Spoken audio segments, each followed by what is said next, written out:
Welcome to the Writer Center. This is our virtual craft chat series where we talk with writers a little bit less about what they wrote and a little bit more about how they wrote it. My name is Zach Powers. I'm the Director of Communications at the Writer Center. I'm also a novelist, primarily fiction writer, but I also do write in some other genres from academic to I won't call it journalism since we have a real journalist on the chat today, but I have written for newspapers, usually about alcohol, which is not the deep investigative reporting that you may think it is. But I just want to welcome our guest today, Dreux Richard, author of the aforementioned book that you should all purchase now. Dreux, welcome to the Writer Center, and I was wondering if you could just, in your own words, briefly share with us who you are. Sure, I'm Dreux. As for the last name, it's a fiction invented by my great-grandfather. Apparently the family was from France, so we don't know if it's Richard or Richard. I'll take either one. Who I am, I'm a writer, allegedly a journalist, since you called me one, and according to the jacket copy and the publicist at my publisher, I'm a quote investigative journalist, but I don't have any formal background in that. I just had a mother who was a poor people's lawyer in Washington, D.C., and was always looking for sensitive information in vulnerable communities and trying to leverage it to make things better for people in those communities when they reached out to her for help. So that's an example I have, which I guess has made me a journalist professionally from time to time. And I think the important thing to mention in this context is among my earliest exposure to how to write were some workshops at the Writer Center when I was still a teenager with Robert Bausch, or the late Robert Bausch, who is, for those of you who didn't know him or have never met him, was the kind of teacher who was always doing workshops all the time, usually more than one of them at once. People of all ages were involved, and he would have them all over to his house. He used to teach like 6 classes, I want to say up to 6 classes a semester, not even a year, at Northern Virginia Community College, where he also taught creative writing. And so his legacy as somebody who not only wrote for New York publishers and then later decided to self-publish is a really big one in DC and beyond, but in the DC area and beyond, but was really significant to an enormous number of young writers and writers of all ages. And so I'm really grateful to the Writer Center for connecting me with him, and I have a lot of fond memories of that place. Well, sorry we could not host you there in the building proper during these times, but we're so always glad when someone comes home, especially with a book under the belt. That makes us feel like we're doing the thing we're supposed to be doing. So thank you so much for joining us. And speaking of the book, do you have a copy handy that you could maybe read of even just a few paragraphs from, to maybe let people who maybe haven't had a chance to look at it yet know where you're coming from? Sure, I'll read a few paragraphs from the afterword, and then I know maybe one of the first questions you'd said you wanted to, or first things you'd said you wanted to talk about is related to these few paragraphs. So this is from, in the afterword of the book, I went back to Japan after I was no longer a reporter writing about Japan's African community for the English language newspaper there. Some members of that community asked me to come back and investigate the death of a Nigerian detainee in a Japanese immigration detention center. He'd gone on hunger strike. He was a participant in one of several waves of hunger strikes that detainees had engaged in to protest conditions in the detention centers, and also to protest the practice of indefinite detention. In other words, if you were an immigrant in a detention center at that time, you could be detained for a few months, but usually it was more like a few years, and there was no knowing when you would get out. So I'll just read a few paragraphs, beginning with the part where I'm asked to come back and take a look at it by the person who I wrote about in the first part of the book about the African community. "Let him have a name," Prosper implored me.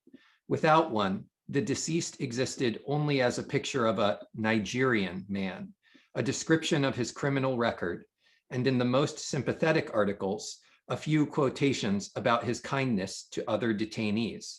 No ethnicity, no village of origin, no family history, none of the symbols that make Igbo people human in the eyes of their compatriots. According to his relatives, his name was Gerald Sonny Okafor. His village was Umuhokabiya in Imo State. His matrilineal ancestry led, within 2 generations, to the Nwokeji family, the traditional rulers of Akuma, another town nearby. Sunny's generation of the family had established itself in the Igbo entrepreneurial class of Lagos, and he was the first member of his immediate family to expatriate. He told his friends in Japan that he previously lived in Southeast Asia. He reached Japan in 2000 and found work in a leather tanning facility, then used his savings to start a container business in Hyogo Prefecture, where he lived with his wife and daughter. Initially, he exported electronics, but struggled to earn a profit and began exporting cars. After living in Japan for roughly a decade, he was arrested on charges the Immigration Services Agency later described in vague terms: theft, drugs, organized crime. These were serious, premeditated offenses, the ISA insisted, and that was why Sunny's requests for provisional release were never granted.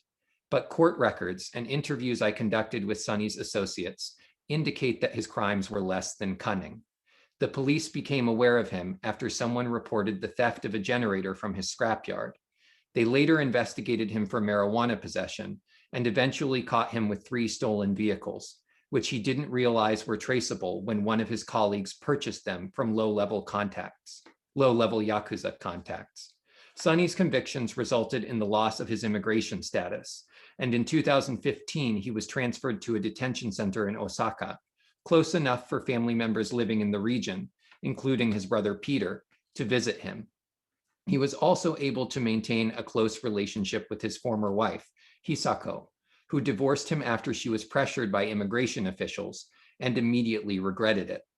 She had been a victim of domestic violence in previous relationships and told me that she felt the improbable love she shared with Sunny had freed her from thinking of herself as a stereotype of a battered woman. So it's just an example of the beginning of that moment in which I was beginning to discover that what had been said about him in the media and said about him and the circumstances of his death in the government's official report, including that he was estranged from his wife and that he had engaged in very serious criminal activity, wasn't turning out to be true or accurate. Mm-hmm. So, I mean, I was interested too, because I mean, we use the term journalist, and I'll let you choose whatever term you actually like, but in the first section in particular, and again here in the afterword, there's this personal connection you have, not just to the subject you're writing about, but to the people who embody that subject. And I just wonder, just broadly, how do you feel about that kind of personal connection with, I mean, you made friends with people. You came back for this particular research because friends brought it to your attention, and you, I assume, felt some sort of obligation to help them out. How does that personal connection work when you're sort of also working on a subject that maybe is journalistic in intent? Well, I guess I'd like to answer that question with a totally separate anecdote, and then maybe try to explain how they form the larger metaphor that sort of has set my compass when it comes to those sorts of things. I was recently in Nigeria. I just came back, and you know, if not for the pandemic, I'm usually coming and going from Nigeria regularly and spending a lot of time there. And I took a motor trike taxi back to my hotel in the city of Aba, which is where I'm based when I'm there. And I was telling the trike driver what I do, what my research is about, what kind of oral histories I take in Nigeria.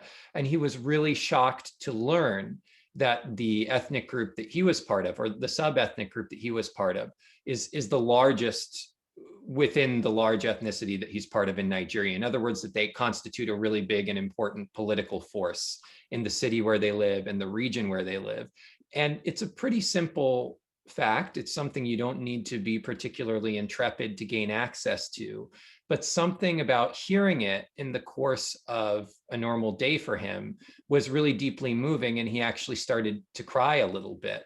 And it struck, because as he explained to me, it struck him as a revelation about how much responsibility people in that city and in his communities have for shaping what happens to their ethnicity more broadly within that political project. So I think what I mean by telling that anecdote is, I think we often take for granted as people who have, and if you're a writer taking writing workshops, or you probably have a lot of intellectual curiosity and in many cases the means to satisfy it. we take for granted what we know, and we don't always understand that. It can be that a real commitment to making connections between different forms of knowledge and different groups of people can be really meaningful to them. And so my involvement in Japan's Nigerian community, and more broadly in the African community, as the journalist covering it for the English language newspaper for about 6 years, tended to be like that. You met people or became close to people who were interested in what it would feel like for them to see their own community through an inherently outsider perspective, because I'm not part of that community, and I'm visibly and immediately not part of that community. And that's such an unusual and unlikely form of welcome from people with whom I don't have a shared background, that you can't help but feel really grateful to them and really close to them. At the same time, it's really tempered by the fact that anybody who's tried to meet a deadline, and mine were usually very generous. I usually had months to work on a major story. Anybody who's tried to meet a deadline by writing about other human beings finds out how frustrating they are and how unreliable they are. So for every moment of gratitude, there's a moment of frustration. And ideally, you wind up with an opinion of these people that's just as complicated as your opinion of people who you don't write about, or people with whom you do share an upbringing in common, or a place, or a type of cultural experience. And that's a good point to get to if you hope to say something meaningful about your own experiences with interacting with a group of people who you care about and you feel you've come to understand, but who aren't from the same place you're from and haven't had all the same experiences you've had. Yeah, that's great. I mean, I think that you hit at this, and I was interested in the sense of responsibility that you maybe feel towards those people as well. And you hinted at that some, I think, in what you just said. But I mean, is that added pressure, I guess? And maybe I'm asking to do better by them than you would if it was just some interview subject you talked to once and wrote a piece about? Yeah, I don't really know what that feeling is like, that feeling of just talking to someone and writing it up. I've done it very, very few times in my career. I've avoided it. I would imagine it's very difficult to get it right and do it justice. I have tremendous respect for quote unquote real journalists who can wring some meaning out of those very, very limited resources.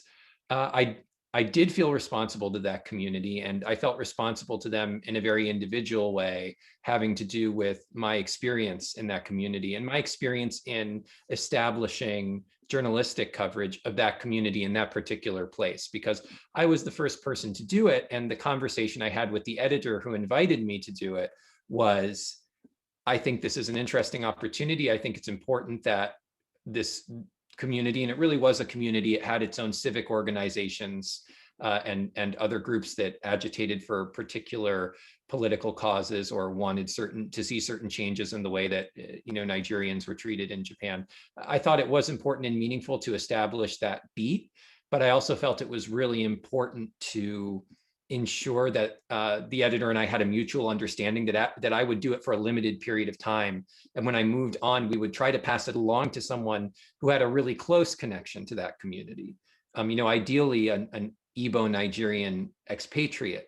And if that wasn't possible, at least someone who could speak directly to their experiences as a Black person in Japan. But for these sort of broader socioeconomic reasons that make it very difficult to diversify any part of publishing and media, we tried and we just couldn't pull it off. And so that would be one of a few reasons that I felt after I'd left that beat when Sonny passed away in a detention center, that there was some sort of, and I'm not speaking in moral terms here, I'm just speaking in personal terms. There was some sort of unpaid debt there. And I did owe it to that community to go back and look into what had taken place to the extent that it was appropriate, respectful, desired by the family he'd left behind, and so on. So I think this is leading me to maybe my first big series of questions, which is on journalism versus literature, with a false versus there in the middle. At the beginning of the afterword, for example, you make a couple brief disclaimers And I think from the perspective of writing, looking at those disclaimers in a little bit more detail is actually revealing and interesting.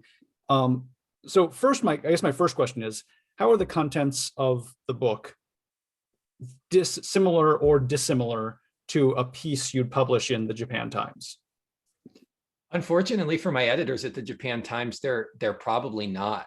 As I said, I don't have any background in journalism or journalistic writing. And so I brought a very literary background to my work there.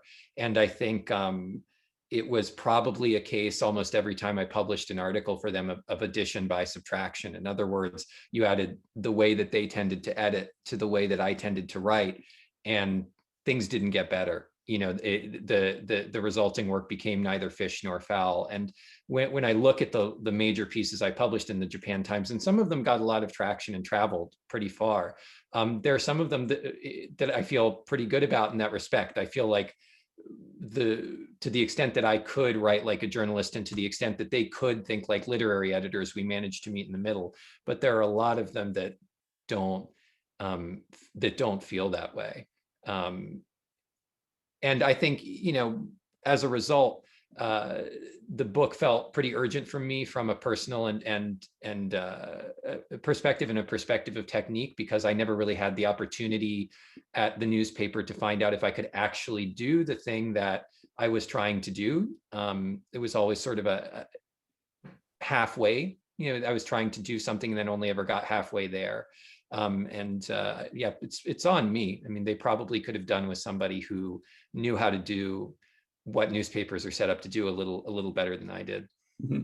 So when taking, I mean, even though you weren't a pure journalist, you weren't coming from a journalistic background, what were the literary elements you either emphasized or brought back in when you turned these stories you knew into book form?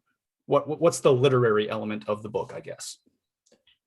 Well, it's different in each section, right? So, I mean, for better or worse, the first part of the book about the Nigerian community, because not only was I so close to that community after 6 years, but I chose, for better or worse, and I think in the end, in some ways, I wound up regretting it, a protagonist, so to speak, who was someone who was willing to give me an enormous amount of access, to really let me follow him anywhere, spend all my time with him.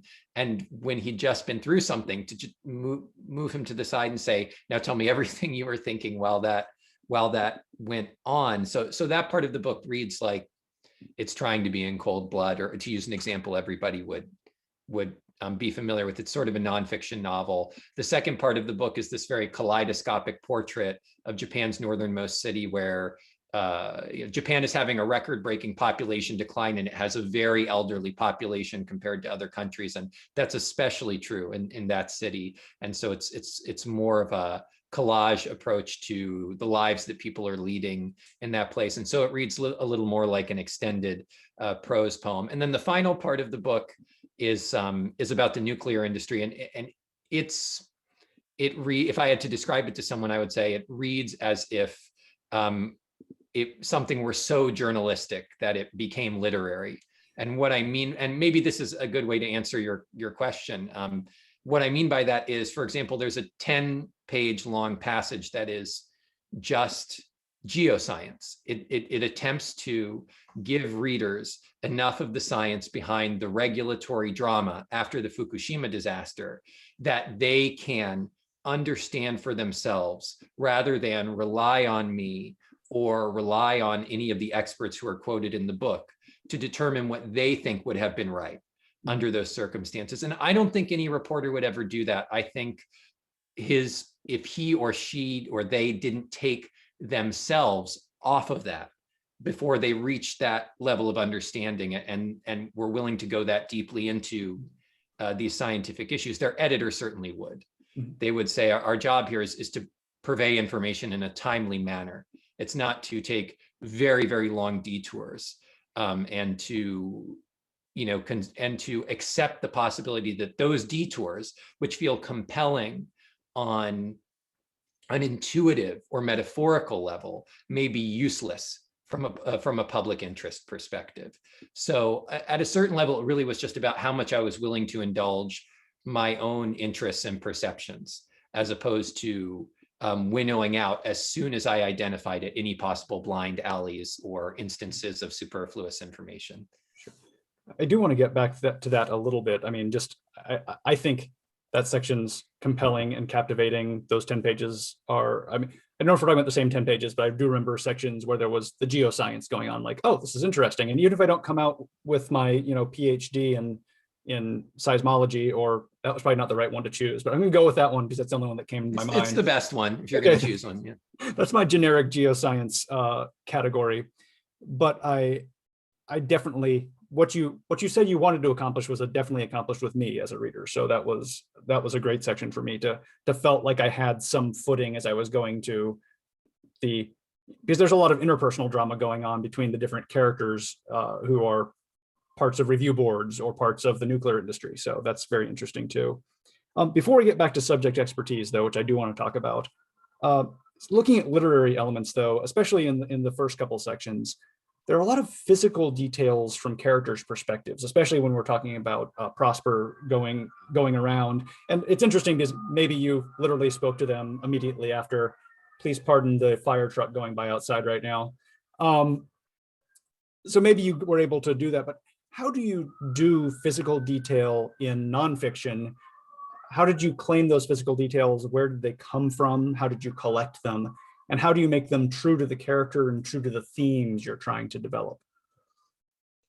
Yeah, I think the answer is maybe a little bit has less to do with talent or skill than in my case, than one might potentially imagine, which is that, for me, the biggest leap and the biggest challenge is always going from observed experience or, even a conversation you've had with someone in an interview to notes. That's the moment when you're moving from experience into words, and they're not the same thing. And there's a process of real change and translation that takes place.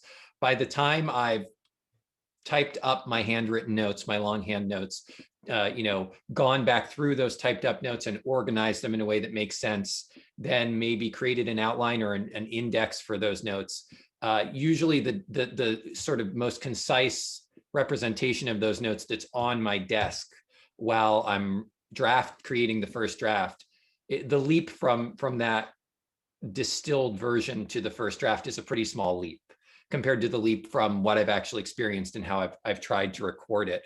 And so in my case, it's often not a really deliberate act of attempting to apply more turns to the wood or something. It's just a natural process of my perceptions being the thing that have already eliminated so many elements that I'm not interested in and that I find superfluous. And so my instincts have just been applied over the course of letting go of things in prepping my notes to draft from. In the case of the nuclear part of the book, it was complicated enough that I think my index of the notes was about 180 pages, and I had it bound and just sitting on my desk so that I could refer to it. And then that, it referred to probably 3,000 or 4,000 pages of documents or endnotes that I had. Great. So there are a couple questions that did come in the chat, so I did want to hit those real quickly, which one was just a practical question. How big is the African community in Japan? So in total, it's probably between 20 and 30,000 people. Those are the numbers. They're probably bigger because it's unclear to what extent the government properly accounts for people who have overstayed their visas or have found other ways to remain in the country that are not explicitly legal. The Nigerian community is the largest. Officially, it hovers between 3,000 and 4,000 people. And within that community, the largest single ethnicity is Igbo. And that's the ethnicity that, for the most part, tried to break away from Nigeria in 1967 when the Civil War started, and 3 years later were defeated and reintegrated into the country. Great. And an interesting point, like that a paper wanted to cover this group. What was their motivation for covering this? Do you have any idea? Did they ever share that with you when you were working with them? Yeah, it was my fault. I saw the way that people who, a significant number of them, who can say what percentage, work in nightlife, and they work on the street trying to convince people to come to nightlife businesses. And the interactions that those people were having with other foreigners visiting Japan Americans, Europeans, whoever, were so fraught and immediately interesting to me when I encountered them in public that I wanted to get to know those people better, and I did, and it became a newspaper article. And then that newspaper article was among the ones that drove the most web traffic to the Japan Times website that year. And the Japan Times has a community section, or the community desk, and community means foreign community. And at that time, the editor of the community section was known for really aggressively bringing interesting new projects by very enterprising reporters into the newspaper. And so he leveraged the amount of web traffic the story generated to bring me in and do a long-term and make a long-term investment in reporting on that community. That's interesting.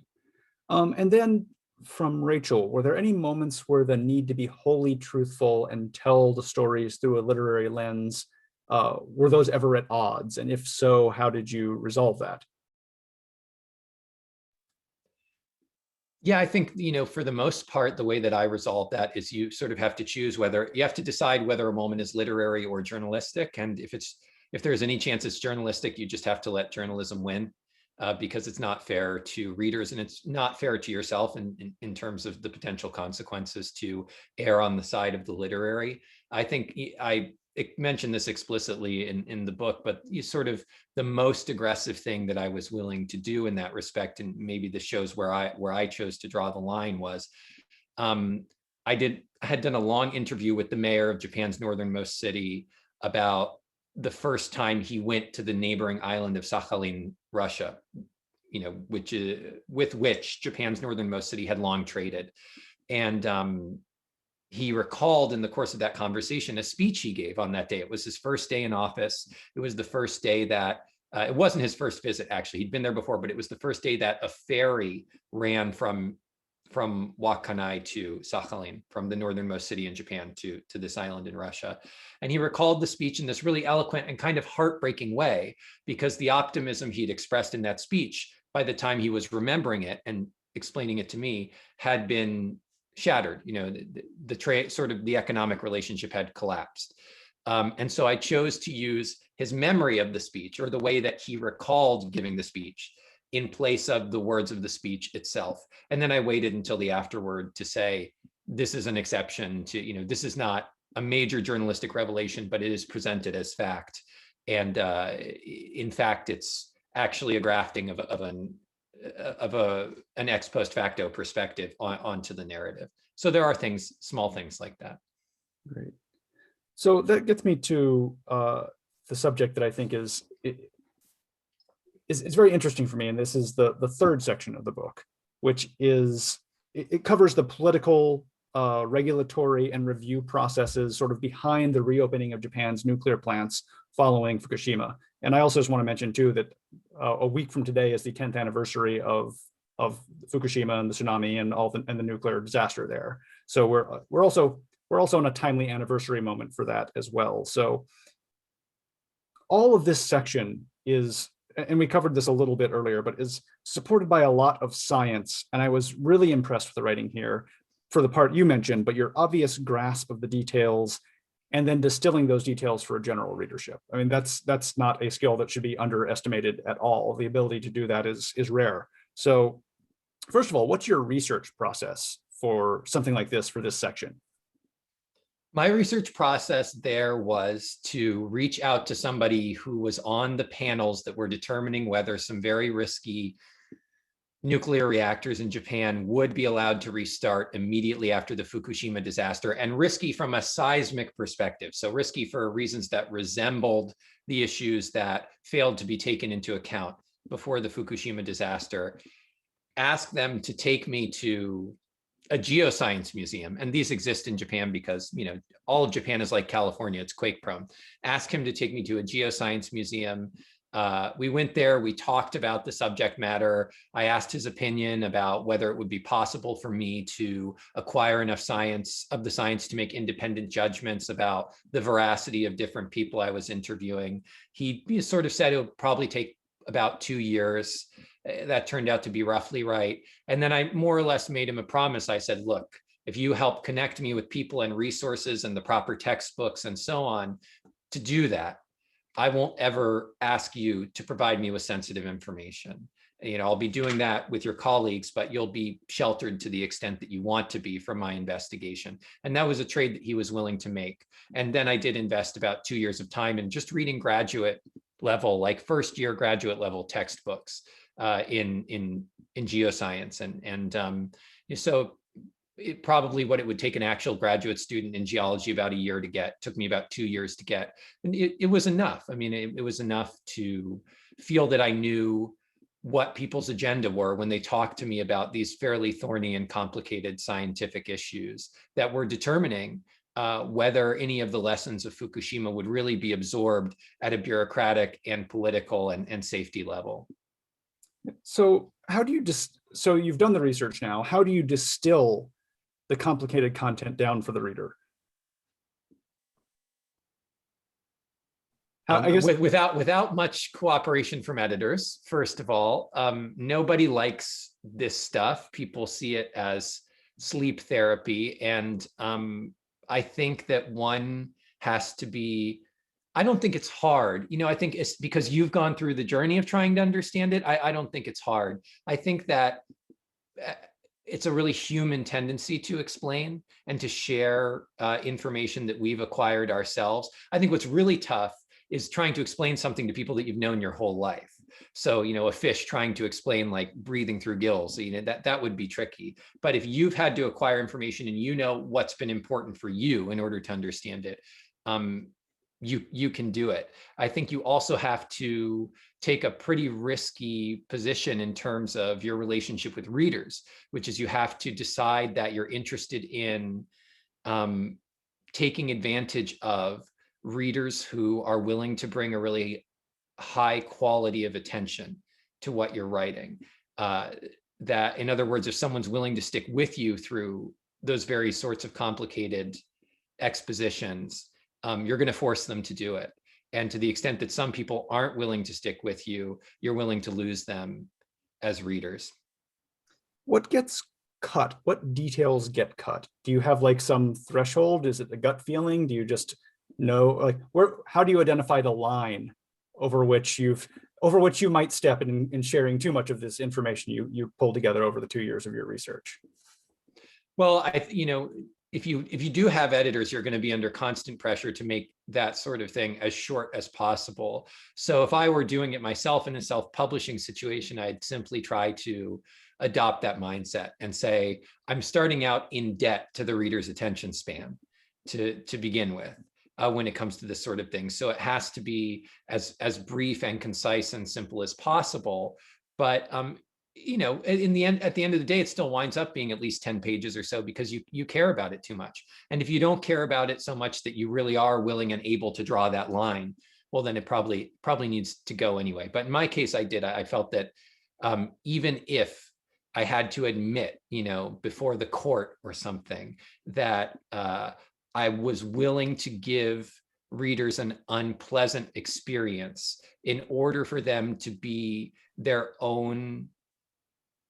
make their own judgments rather than having to rely on me. I felt that was stylistically, aesthetically, and morally important to a book like this, and that there are a lot of books that cover these issues of nuclear safety and nuclear energy in a way that's interesting and compelling and scientifically sound, but I hadn't read another book that was uncompromising about the subtleties of seismic risk. And it was important to me that one existed, even if it was fairly thankless work sometimes to be the author of it.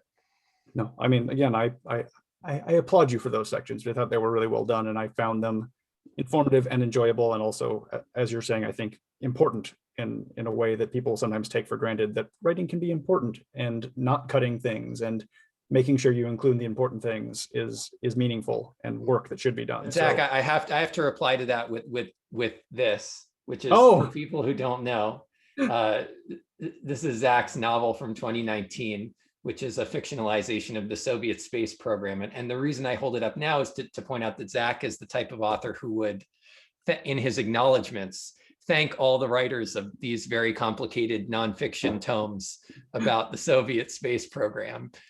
So in that way, Zach was probably among the types of readers who I wasn't going to lose and whose attention I was going to be able to abuse and take advantage of. Well, thank you for that, for having the book and that comment. And when I'm writing a novel, though, that leads to my next question. Google, that novel was super fictionalized, but I needed information, just details and concrete information regularly. And I did the research in advance, but Google was always open on my computer when I was writing. Just at some point, I'm going to have to go like, I don't know this weird little detail of the Vostok space capsule, and I need to go look this up real quick. And I was just wondering, how does research occur while you're writing, and throughout the writing, and also I think interestingly through the revision process, because that's one place where we sometimes don't think we're still doing research, but very often for me, I found that I was. Yeah, well, my feeling about it's as a nonfiction writer, it's really impossible and imponderable, because one always wants to reach the point where the research feels like it's finished and the writing can begin as a kind of intellectual or literary, or at least, sort of like a technique-based activity, but you never reach that point. And I think even, a lot of nonfiction books are sold on proposal, and mine certainly was. And you look back at the proposal materials, I think when you're done doing most of the research for the book, and you think to yourself, oh, someone is going to pay to publish this? I didn't know anything when I wrote this. So I'm not sure that there's a good answer, except that if you're curious enough and open enough to your own fallibility, that Google is still open, or you're still willing to make that phone call or send that email or go see that location in person or search that scholarly database while you're writing, that impulse will probably see you through. And if you don't have that impulse, if you're just so impatient to avoid crossing those, having to do both of those things at once, you might want to try to cultivate it. Because it's such a back and forth between research and writing and drafting and then redrafting and potentially having to throw out old material if it doesn't jibe with new research that you've done, that the only way you're going to get through it is if you can tolerate each of those processes constantly interrupting the other. And I think for me, really valuable is whenever there's a research breakthrough, just jotting down whatever chunk of prose floats to the top of my mind as a result of that breakthrough, so that when you're stuck later and you're thinking, well, I really need to get into that, but I'm not sure I feel particularly inspired to write about it, you at least have something to work from that arose at a time when that information was really new and interesting and novel to you, and its metaphorical or deeper meaning was evident. So last thing, I guess, on this subject specifically, this section of the book specifically, and turning a little bit from craft to content, I think. I mentioned we're almost exactly 10 years away from the anniversary of Fukushima, and 75 years removed from Hiroshima and Nagasaki. We're writing about the risks of nuclear stuff in the place where those have probably been made most evident throughout history. Is there a single thing or some piece of wisdom that you'd hope a reader takes from this third section of the book? And maybe the question is, what do we still have to learn beyond what we know already? Well, I'll take the last part of the question first, as many people under deposition have said. What we know is what the media has made known, what energy companies have made known, what advocacy groups, anti-nuclear and more pro-nuclear in light of the climate crisis, have made known. I mean, the nicest way to say this is it's nonsense, and I could use more colorful language. And that's particularly in reference to Japan. After the Fukushima disaster, because of the tendency of these different stakeholders or interest groups, including the media, to chase the shiny object, the attention has been almost universally on the company that owned the Fukushima reactors and on the Fukushima site itself as a place that's being cleaned up and remediated. But all the same risks still exist, and they exist at reactors that are not owned by that company. And they certainly don't exist at that site because that site's in decommissioning now. And so the stories that really matter in Japan's nuclear industry are stories coming from other plants, other electricity companies in other parts of the country. And the Japanese media and the global media have been completely derelict in their coverage of those stories. You would be hard pressed to find a reporter, Japanese or international, who has a single source in those electricity companies or in the regulator. And there's no excuse. It's an instance of reporting so partial and so shoddy that everybody involved should be embarrassed. And I think, when you ask what the lesson is, my experience of writing that part of the book was being on both sides of a very tense fight, a prolonged and vicious fight about safety standards between the regulator and the nuclear companies in the immediate aftermath of Fukushima. And it would be difficult to overstate the extent to which both of those groups of people after the disaster were in complete agreement about what had gone wrong, how seriously it had gone wrong, and how important it was to fix it. It was a scenario of overwhelming, almost unprecedented consensus in a social and political space that rarely experiences it. And that was backed up by poll numbers, in terms of what Japanese voters wanted to see. And the story of the subsequent years, and the years when I was present and the years when I documented what was going on, is the story of that consensus falling apart with it at lightning speed and leaving behind it almost none of the reforms that I think almost everybody would have been willing to bet would take place at the beginning of the process. And in that respect, it's a story of how quickly the democratic health and the bureaucratic health of our societies and our limits as people living in societies that are governed the way that nations are presently governed can be revealed by a dilemma like this. You find out very quickly who you are and what you're capable of. And sometimes you're simply not capable of the things that everybody believes should get done. Yeah, that was the best possible answer to that question I think we could have had. So thank you for those thoughts. So sequel, perhaps? No. I want to get back to craft now, though. Content aside, stick with our wheelhouse here.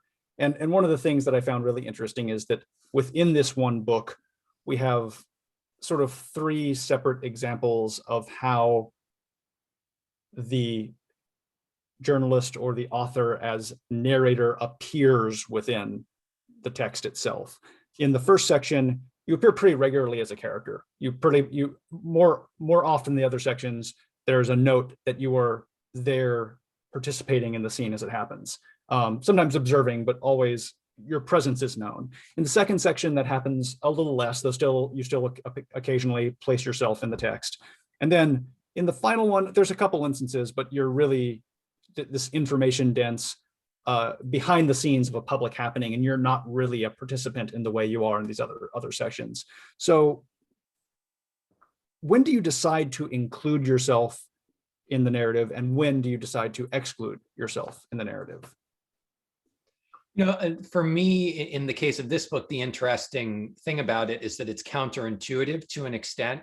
Like, the more successfully I insinuate myself or position myself to observe without any particular slant what's going on, the more comfortable I feel writing myself out. And so the cultural and social obstacles to writing transparently about what was taking place were greatest in the Nigerian community, not only because I'm not Black, but because that was a community whose economic vulnerability had led to some very tense periods in terms of their interaction with law enforcement in Japan. And that meant that there were tensions involved there that weren't involved in telling the other stories. And the more obstacles you run into, I think the more important it is to acknowledge where you're coming from and what you were able to see and what you weren't able to see, and what sort of description you're giving and why you think your experience in this space is is valuable. And so that's probably why I show up there more than in the other parts of the book. And this was a book that took 5.5 years to write. And that was the part of the book that I started working on first, because I had a lot of background to draw on. And I think when I first finished that part of the book, those were parts of the book that I felt were pretty, I felt they were weak because they don't cast me in a particularly intrepid or omniscient light. And of course, I would like to believe that I'm just, everything comes to me easily. And when my own writing proves that it's not true, it can be frustrating.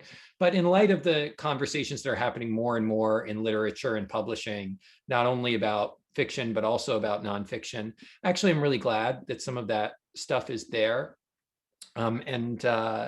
Because I think outside accounts are really important. Accounts written by people who aren't parts of the communities or places they're writing about are important, but we probably need them in lower proportion to inside accounts than we have now. Like for now, if I'm being generous, there's probably like one inside account for every 4 outside accounts of a community like an Igbo diaspora community. And it probably should be at minimum 1 to 1, if not like 2 or 3 or 4 to 1 in the other direction. So that those parts of the book that situate me within the experience of being a reporter writing about that community are probably the parts that are useful to people in deciding whether in that scenario in the future, where hopefully accounts like mine are in the minority, mine is one of the ones that should still be read. So at least I can leave that signpost behind for people who are trying to make that judgment. It's interesting because I'm also interested about the effect of the author of the book as narrator appearing in the scenes. For example, just in your what you just said about the post-Fukushima, like the breakdown of public discourse there, your passion on that subject came through really clearly, and it comes through in the book, but your presence in the earlier sections, like I don't want to say it's a cheat, but it's almost a cheating way to show that you care, because you were there. Like there is an effect of you as a narrator appearing there that I'm like, okay, this person cared enough not just to write about this, but to situate himself within the subject that he's writing about. So I guess do you have any thoughts on what the effect of having the journalist observer as a character is? What does it do positively? What does it do negatively? I mean, you mentioned a little bit of a negative there, but I also see some positive about having you in those scenes, that I trusted you. That maybe that's the issue. It did establish a level of trust when I heard you in those places. I think what it does in the best of circumstances is it's a way of making things complicated enough that you're insisting on metaphor. When you're there and it becomes a first-person narrative to an extent, it becomes much harder to make rhetorical statements or factual statements without couching them in the historical or narrative unfolding of events around you. And that's really, really important, because if you care about what you're writing, or if you're simply writing in a literary way for other reasons, or if you care about what you're writing because you've been there, insisting that people take what you're writing as metaphor as opposed to some form of argumentation is, I think, the most honorable thing that you can do. And for a long time, and in many ways, I would say a significant percentage of people who tend to deliberately write themselves out of events like these in order to establish their authority are doing it in order to use that authority in a way that makes it seem unimpeachable. And that's a very weak metaphor, right? And I would imagine that most people who come to the Writers' Center or who listen to Writers' Center events, they write narrative and they build metaphor, and narrative and metaphor have more tolerance for ambiguity and complexity than other forms of writing. So when and if your story is part of the ambiguity or the complexity that needs to inform the metaphor you're building, it can guard against a lazy tendency to make arguments or state facts in place of offering and exploring observations.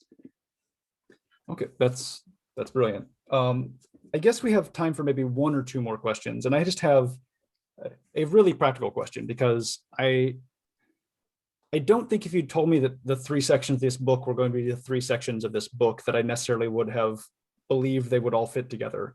but now that I've read them all, like, I love the book as a whole object. So how did these three sections come together as a book? What was the story behind the three sections being the three sections that became a single manuscript? Well, based on reviews and based on conversations I've had with trusted readers since the book came out, I think that literary readers share your feelings about that, and people who've been presented the book as like the book of an expert about Japan don't. They find that very, very distracting. The fact that the structure of each of the sections is fairly different. But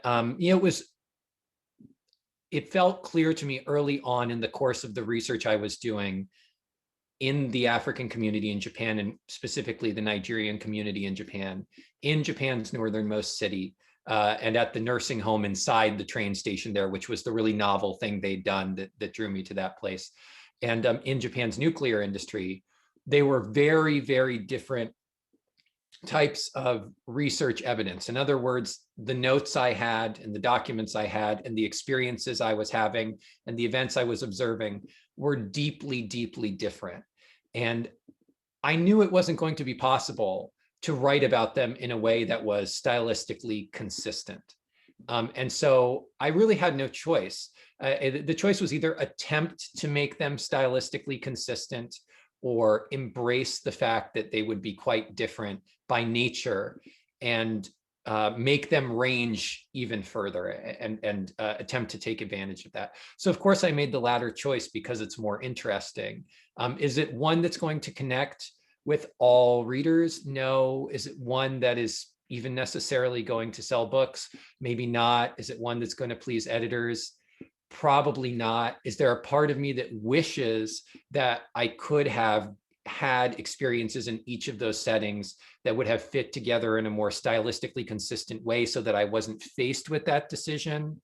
Yes, definitely. I mean, I would have preferred to be in that position, but having been in the position I was in, having seen that the nature of what I was observing was really divergent and going in three different directions, I just had to respect the material. And that's what nonfiction is to an extent that fiction isn't. You know, like Moby Dick was essentially a nonfiction book in many ways, but because there was, you know, Herman Melville could apply literary license in order to make like 3 chapters about the taxonomy of whales fit inside of a narrative, he did. But as a nonfiction writer, the material you have on hand is going to dictate your literary and aesthetic choices in a way that is final and irreversible sometimes. I mean, and I think one of the reasons, I mean, this book should find a home with literary readers because it functions. You mentioned the literature journalism divide, but I think this crosses that divide beautifully. And if you're reading literature, you're looking for meaning in a way that isn't, you're not looking for fact, you're looking for meaning. And this book comes at you hard from the meaning perspective. So I think that's really the selling point of the book. And maybe that's why it's resonating with writers and readers who are used to pursuing thinking in that way. So just one technical question. How much pressure was there from the publisher then to present this as Japan in the New Century as the type of book that a journalistic, more, I don't know the proper term, but someone looking for the facts of modern Japan, that kind of reader, was there any pressure from the publisher to go in that direction with the presentation and the marketing of this? No, I don't. No, there wasn't pressure to position it in that way. I think that the interesting thing about what the publisher did with it is that it's sort of been categorized as a political science book. And when that happened initially, my thought was, oh, this is just what publishers do. They don't want to have to sell everything as literature because that's a crowded space. And, you know, it's tough to get people who primarily want to read novels to read things that aren't really novels. And so this is just a tag they're putting on it. But then I have seen it get reviewed now as a political science book. And I do think there's some misunderstandings that sometimes arise as a result. And so that's an interesting choice, but I haven't really queried it with my publisher because I've been in the heat of the book launch, and it's not really a good time to raise your hand and say, I'm just curious, I'm not really a political scientist, so what's going on here? No, I think publisher input was like, I think the toughest piece of publisher or editorial input I got in the course of this. And for those who don't know, I mean, Pantheon has a deserved reputation as being really above the clouds in terms of telling their authors what to do. You know, in other words, if they've acquired a project, it's because they believe in it and they're not going to interfere. But like, for example, the nuclear industry part of the book, it probably has the least investment in character development. And you know, that's because of a journalism and literature tension, which is that it's hard to turn to the guy who's giving you really journalistically sensitive information and be like, do you ever dream of red fire trucks? You know, that it's hard to cross that line with them. And I think at one point my editor was really interested in seeing Iria, who you may remember as the first guy who comes up in that section of the book, turned into a more regularly present protagonist in order to provide some sort of consistency or anchoring points for readers. And it's a good example of something that I wish I could have done. That would have been great. I mean, if he had been someone who'd been willing to give me that kind of access, because he did suggest himself in the course of researching and writing as the person who would make the best protagonist or main character in that part of the book. But, you know, nonfiction just isn't that cooperative, and it hadn't actually been possible to get deeply personal with him in that way. So to people who are working on nonfiction projects of their own, these are things you need to navigate. You may feel a vision of the book that makes a lot of sense to you personally and aesthetically, and makes a lot of sense to your editors structurally, slip away from you in the course of the research, and have to find another way to write something that you're just as happy with. Well, Drew, I want to thank you so much for joining us. Every Human Intention is now available. So Amy just put the link back in the chat. So please buy a copy and read it and review it on sites. Drew, thank you so much for joining us. This was fantastic. I feel like I know the book even better now. Thanks for having me, Zach. And thanks to the Writers Center for many years of fond experiences.